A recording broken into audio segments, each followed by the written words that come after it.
गुरु का स्थान सबसे ऊंचा माना गया है। जो लोग इस बात का ध्यान नहीं रखते हैं वे कभी भी ज्ञान प्राप्त नहीं कर पाते हैं। इस संबंध में एक लोक कथा प्रचलित है। प्रचलित कथा के अनुसार पुराने समय में एक राजा को नई नई चीजें जानने और समझने का बहुत शौक था। उसने मंत्रियों को अपने लिए एक योग्य गुरु की खोज करने का आदेश दिया ताकि उसे और कुछ नया ज्ञान मिल सके।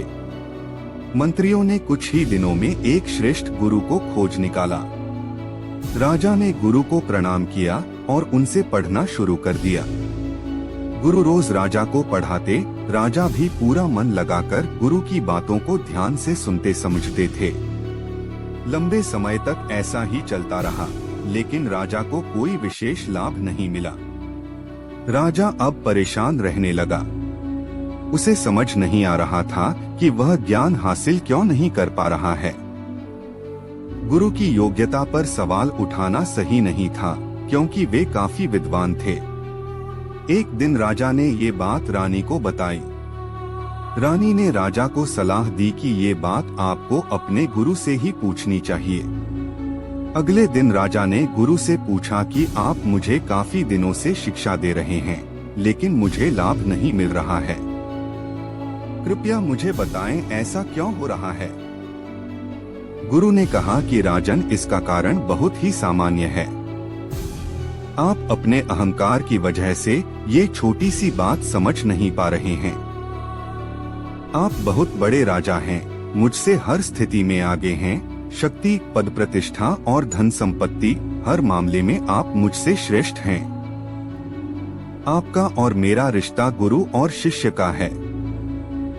गुरु हमेशा ऊंचे स्थान पर ही बैठता है, लेकिन यहाँ आप राजा होने की वजह से अपने सिंहासन पर बैठते हैं और मैं गुरु होकर भी आपके नीचे बैठता हूँ।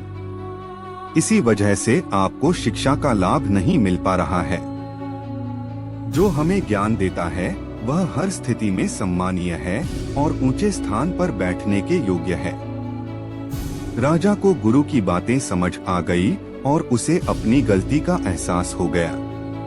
अगले दिन से राजा ने गुरु को बैठने के लिए ऊंचा स्थान दिया और स्वयं नीचे बैठने लगा। इसके बाद उसे शिक्षा का लाभ मिलना शुरू हो गया। इस छोटी सी कथा की सीख यह है कि जब तक कोई व्यक्ति अपने गुरु को पूरा सम्मान नहीं देता है, तब तक वह ज्ञान प्राप्त नहीं कर पाता है। गुरु हर स्थिति में पूजनीय है। गुरु का स्थान सबसे ऊंचा माना जाता है।